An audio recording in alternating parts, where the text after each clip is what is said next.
అనుమానం పెనుభూతం అంటారండి. ఏదైనా విషయంలో అనుమానం వచ్చిందనుకోండి, అది అలా తిరుగుతూ వాడిని తిప్పేస్తది, కుటుంబాన్ని తిప్పేస్తది, వాడు పని చేస్తున్న కంపెనీని తిప్పేస్తది, ఆ వ్యవస్థనే తిప్పిపడేస్తదండి. ఒక పొలిటీషియన్‌కి అనుమానం వచ్చిందనుకోండి, మొత్తం తలనొప్పైపోతుంది.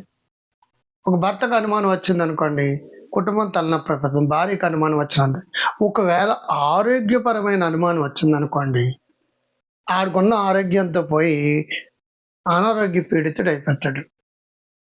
ఆర్థిక విషయాల్లో కావచ్చు, లేదంటే ఆరోగ్య విషయంలో కావచ్చు, సంఘం విషయంలో ఫర్ ఎగ్జాంపుల్ ఆ కులవాడు మనల్ని అవమానిస్తున్నాడు, లేదంటే తక్కువగా చూస్తున్నాడు, లేదంటే కించపరుస్తున్నాడు, లేదంటే కుట్రపడుతున్నాడు అన్నాడు అనుకోండి, ఇమీడియట్‌గా వీళ్ళందరూ కూడా వాళ్ళకి అగెయినెస్ట్‌గా మారిపోవడానికి కారణం అవుతుంది.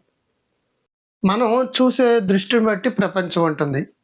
నాకు కొంచెం ఇక్కడ తేడాగా ఉంది, నాకేదో అనారోగ్య సమస్య ఉంటుంది అని అనుకున్న వెంటనే ఇమ్మీడియేట్‌గా దాని గురించే మనసు పోతూ ఉంటుంది పదే. ఆ రామ అంటే బూతులాగా వినిపిస్తుందనమాట. ఉదాహరణకి ఒక ఐదుగురున్నారు. అక్కడ 4 చైర్‌లున్నాయి. కూర్చోమన్నారు. ఐదుగురిలో ఎవరైనా కూర్చోవచ్చండి అక్కడ.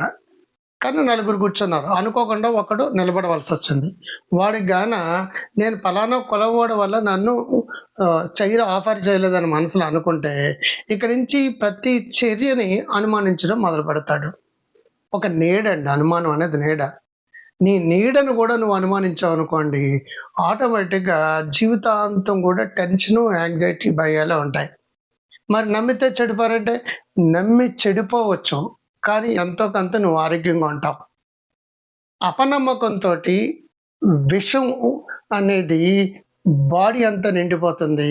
సమాజాన్ని అన్నిటిని గూడా భ్రష్టు పట్టిస్తుందండి. ఉదాహరణకి అమృతం ఇచ్చి తాగమన్నామనుకోండి, అనుమానం ఉంటే అమృతం గూడా అది అతనికి పనిచేయదండి. అదే నమ్మకంతోటి విషం ఇచ్చి తాగమన్నా సరే, విష ప్రభావం గూడా బాడీ మీద ఉండకపోవచ్చు. అంచేత డాక్టర్‌ని అనుమానిస్తే నువ్వు త్వరగా కోలుకోవండి. డాక్టర్‌ని నమ్మితే నీకు తెలియకుండానే వాళ్ళిచ్చే ట్రీట్‌మెంట్ ప్లస్ నీ నమ్మకం బోత్ బ్రహ్మాండమైన ఫలితాలు కారణమవుతుంది.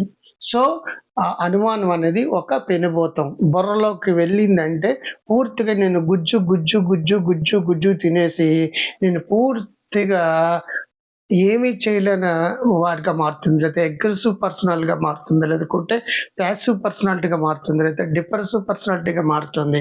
పూర్తిగాని నీ జీవితం అల్లకల్లోలం అవుతుంది. మనసంతా ప్రశాంతంగా ఉండాలంటే నమ్మకం చాలా దీని మీద grow healthy wealthy wise app, doctor గారి యాప్‌లో మంచి కంటెంట్ ఉంటుంది, చూడండి.